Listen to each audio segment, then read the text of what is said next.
ndasuhuza abakunzi ba Genesis Channel.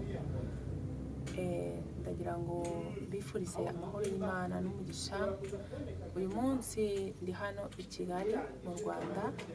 Nagize amahirwe yo guhura n'umukozi w'Imana witwa Prophet Mordecai. Ariko mbere ya byose mureke tumwakire, hanyuma mbere yo kugira icyo tubabwira dusenga Imana. Yesu ahabwa icyubahiro cyane. Murakomeye Asumta. Nishimiye kubabona. Amen. Natwe twishimiye kubabona cyane. Amen. Twakoranaga kuri media. Twabonye umurimo Imana yabakoresheje. Twabonye ko muherekejwe n'imbaraga z'Imana. Amen. None Yesu yaduciriye inzira, tuje hano i Kigali. Niyo mpamvu twagiriwe ubuntu kugira ngo tubakire muri studio ya Genesis TV. Nagira ngo mbere ya byose dusenge Imana. Amen. Hanyuma nyuma yo gusenga Imana musuhuze abakunzi ba Genesis TV n'abanyarwanda bose. Amen. Mugire amahoro kandi n'umugisha kuzamura isengesho. Data mu izina rya Yesu, Mana ikiranuka, Mana y'imbaraga, Imana y'ibyiringiro, Imana ya Abrahamu na Isaka na Yakobo, woho wabanye na Yakobo ubwo yagendaga, nyine yamubwiye ngo genda werekeze i Harani, ubwo yajyaga kwa nyirarume ari we Labani. Bibiri kambwira ngo akagera kuri uwo musozi ananiwe, maze ubundi akaryama agafata ibuye akaryisegura, ngo hanyuma muri iryo joro cyangwa se muri icyo gicuku ngo nuko abamarayika baramanuka bamanukira ku rwego arimo arota, ngo nuko akangutse aravuga ngo aha hantu hari Imana nubwo ntari nakabimenye. Arangije ngo ashimira Uwiteka, aravuga ngo iri buye ndarikora fondasiyo kugira ngo ahantu hazubakwe inzu y'Imana. Amaraso yawe yahuje abatari bakwiriye guhura kubw'ubuntu bwawe n'urukundo rwawe. Dushimiye izina ryawe mu izina rya Yesu Kristo, yuko hari imirimo n'ibitangaza wagiye ukora kandi n'ubu ngubu ukaba wabikoze mu izina rya Yesu Kristo. Aka kanya rero turakuraritse nk'Imana Data kugira ngo Mwuka Wera atuyobore, kugira ngo Kristo adushyigikire, imbabazi zawe n'urukundo rwawe Mwami bibashe kugaragara kuri twebwe. Kandi buri muntu wese ugiye kumva ibyo tugiye kuvuga cyangwa se uri bubirebe, ubashe kumuhereza imbaraga zimubatura, ahari abari ntabari haguma, abashe gutera intambwe mu buryo bw'umwuka ndetse no mu buryo bw'umubiri kubw'imbaraga zawe n'amaraso ya Yesu Kristo. Mwamaje bisabye nizeye. Amen. Amen. Amen.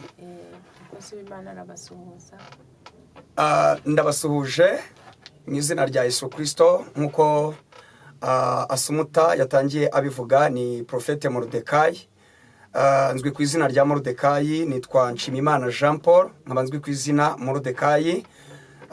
Nkaba mvuka mu karere ka Nyagatare, hitwa Rwimiyaga. Hanyuma nkaba ndi umwana w'imfura, niko nabivuga. Kandi muri ubwo bupfura nasomye n'ijambo ry'Imana rirambwira muri Zaburi ngo abera bo mu isi nizo mfura Uwiteka yishimira. Ndahamya neza nuko Uwiteka anyishimira, uko nabaye imfura mu muryango ni nako nanjye Uwiteka anyishimira, kubera ndi imfura Imana nayo inyishimira. Rero ndasuhuza abakunzi b'icano mwese aho muri, yaba ari abari mu Rwanda, yaba ari mu Bubiligi, mu Bufaransa, muri Espagne, muri Canada, Amerika, Australia, mu Bubiligi ndetse na hano hakurya muri Omar. Ntago nabura nabo kubasuhuza, hano muri Congo, muri Kenya, Tanzania, Uganda. Buri muntu wese ndamusuhuje mu izina rya Yesu Kristo, kandi tuguhaye ikaze kugira ngo niba utaranakora na subscribe ubashe kuyikora, kugira ngo uzajye ubasha gukurikirana amagambo aturuka hano y'Imana aca mu bakozi b'Imana batandukanye. Imana iduhane umugisha. Amen. Twongeye kwishimira uyu mukozi w'Imana. Mu by'ukuri abenshi baramuzi kuko n'umusenzi asengera isi yose. Abenshi bumvise atakambira mu butayu, abenshi bamubonye atakambira ibihugu byose, abana, ababyeyi, abasore n'inkumi, abasaza n'abakecuru. Ayo masengesho yatugeraho natwe turi mu mahanga. Ayo masengesho aba yuzuyemo ubuhanuzi, ayo masengesho aba yuzuyemo umuriro w'Imana, wa muriro ujya utwika ibitari ibyayo. Kandi noneho bawuzemo wa muriro w'Imana ujya usukura ukeza ibyayo. Haleluya. Nongeye gushima Yesu ko kubera ko yarinze uyu mukozi w'Imana. Mujya mwumva ibyigisho bye uko ajya tunezeza akadusangiza wa mugati wa wundi utajya ubora, wa mugati wa Yesu, tukanywa amazi tugashira inyota muri rya jambo ajya acishaho. Niyo mpamvu twamuhaye akanya muri uyu munsi, twongeye kumuha akanya ngo Uwiteka yongere mukoreshe, twongeye kumuha akanya ngo yongere avuge, Imana ivuge mu izina rya Yesu.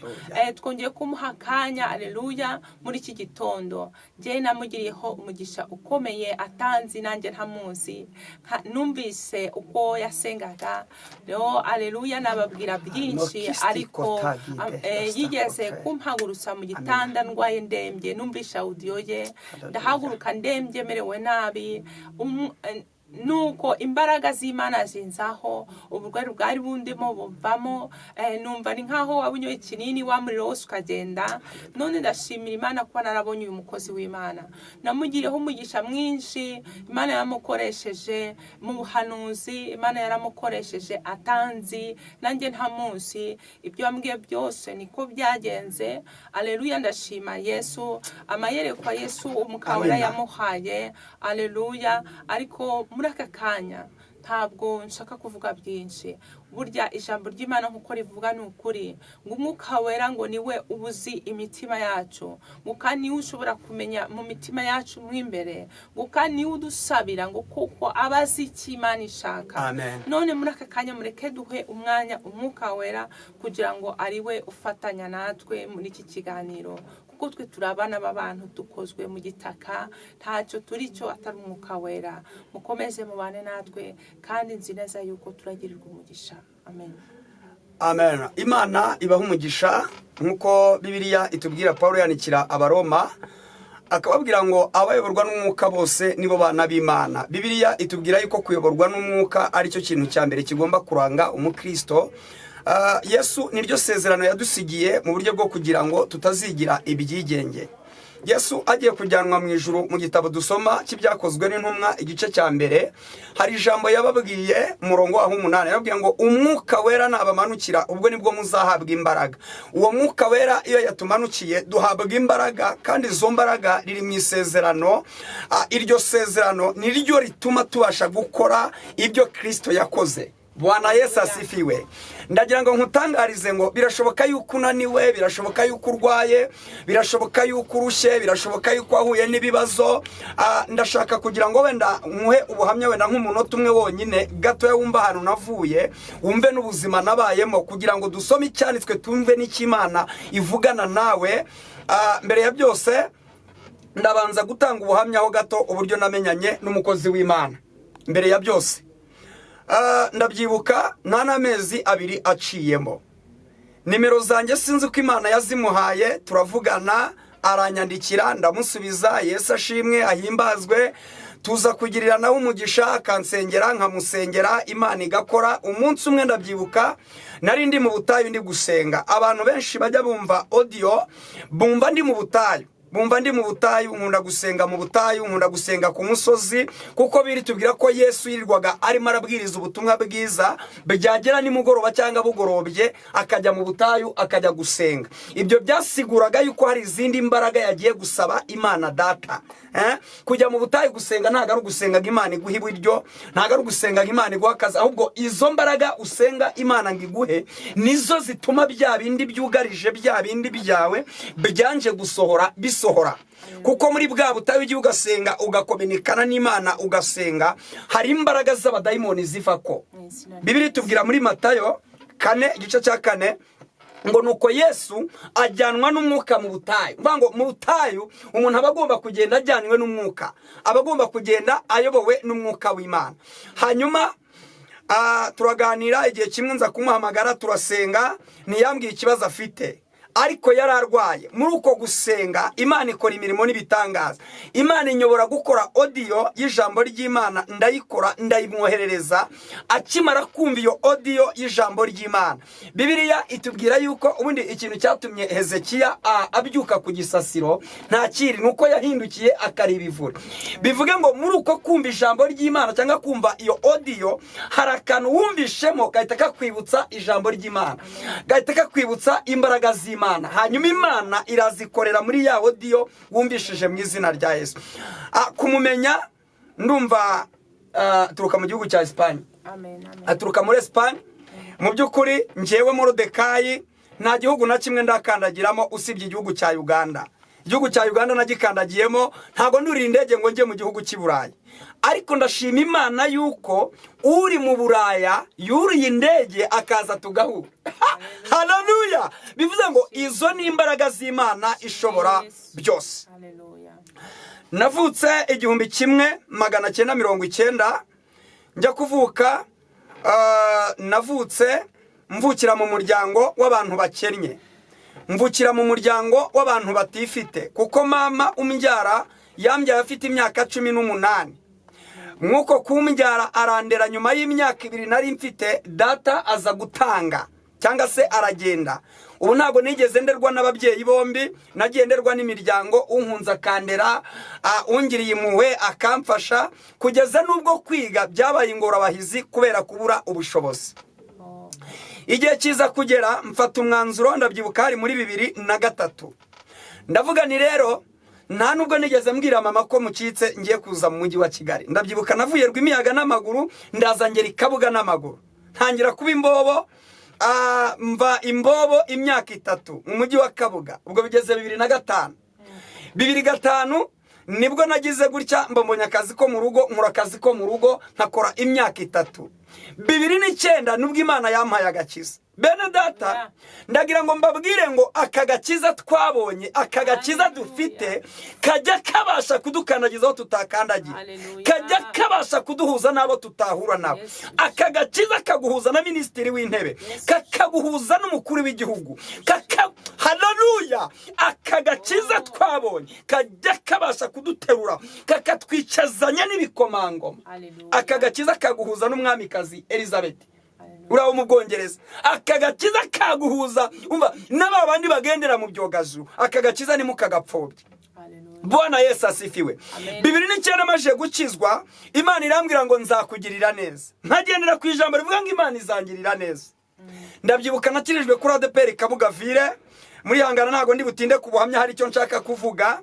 Hanyuma Imana irambwira ngo mwana wanjye, ndabyibuka ari mu kwezi kwa 6, irambwira ngo nzakugirira neza. Ni Imana uhabwa icyubahiro, kuko icyo gihe ntago nari nagahawe umwuka wera, nakirijwe mu ijambo, nyoborwa n'ijambo. Umwuka wera nawuhaye namaje kwinjira mu bihe byiza byo gusenga. Muririmbyi ararimba 62 ngo mu gihe cyo gusenga amasengesho yacu la konta agera kure cyane, kandi ngarazamuka gatambuka n'inyenyeri. Umva ngo rya sengesho dusenga riragenda rigakubita, rigasenya ibihome, rigasenya imbaraga z'abarozi, rigasenya imbaraga z'abacwezi n'abacumyi. Hanyuma Paulo yandikira Abefeso 6:10 yaravuze ngo ibisigaye mukomerere mu mwami, mwambara imbaraga ze z'ubushobozi bwe bwinshi. Ngo kubera yuko budakirana n'abafite inyama n'amaraso, ngo kandi mukirana n'imyuka mibi y'ahantu ho mu ijuru. Umva rakanu kari mu gusenga.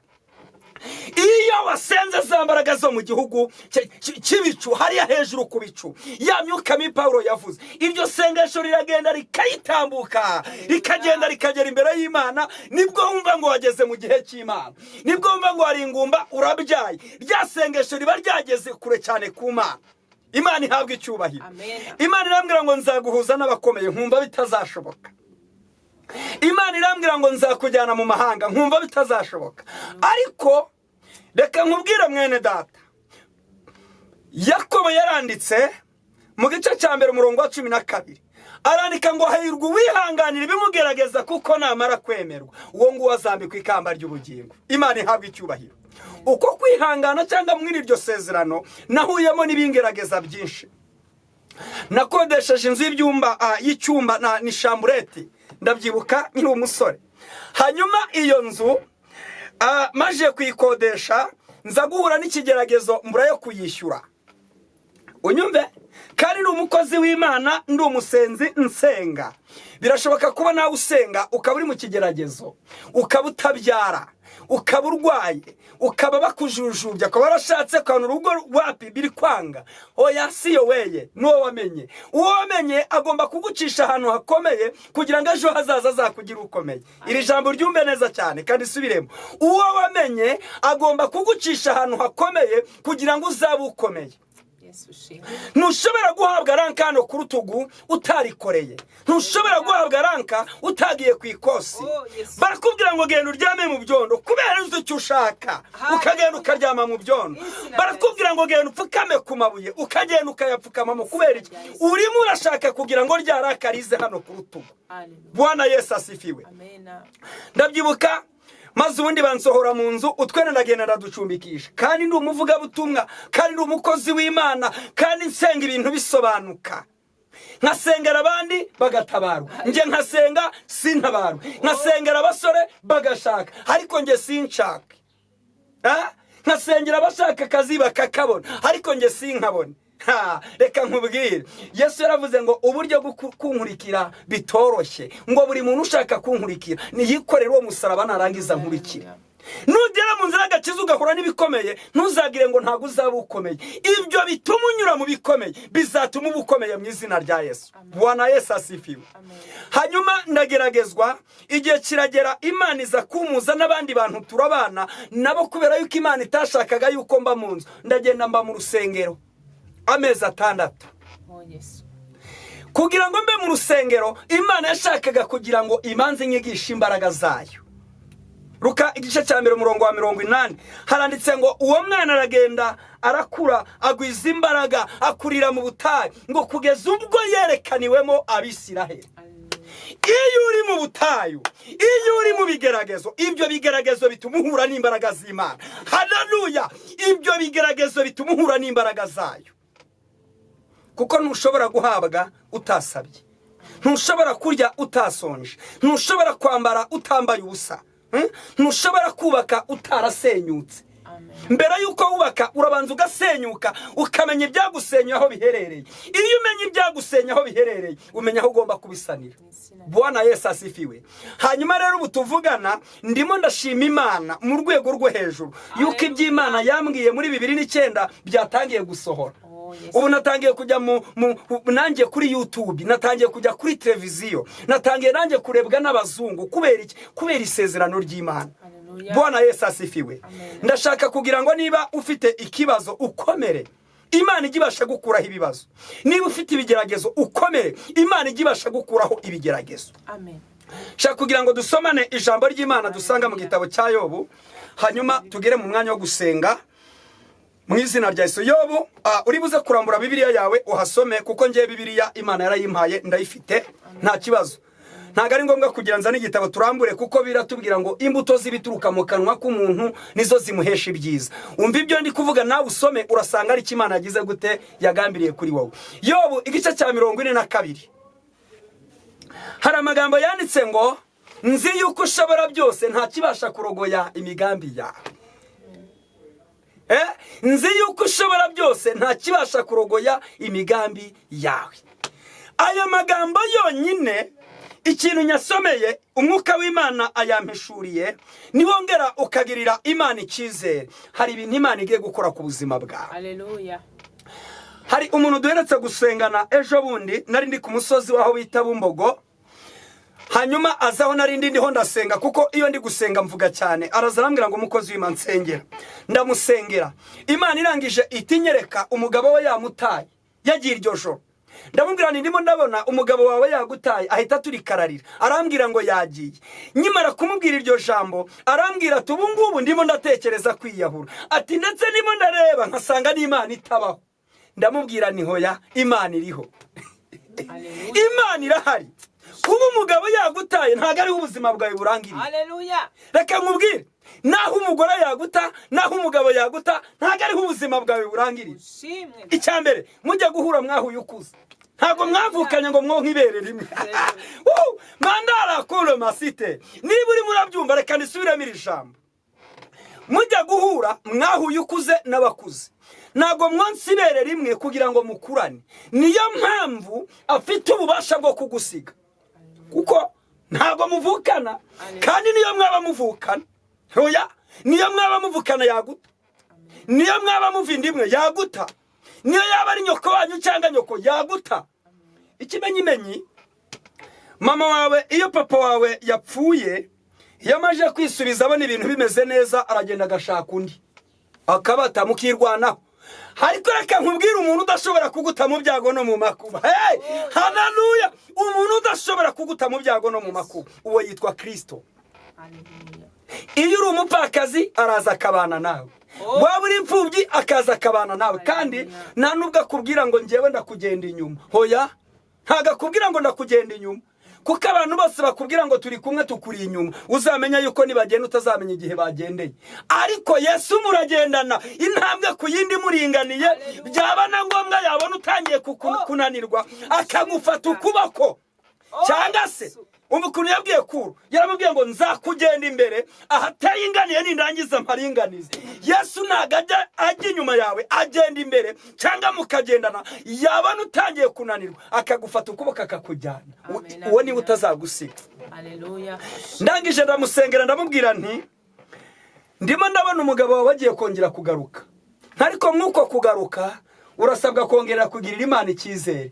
Ayo magambo uvuze ubwayo akomerekeje Imana, ngo ndumva n'Imana itabaho. Hoya, ibigeragezo muri byarembye ngo ibihe nibika ku marembo imbaraga z'umutima.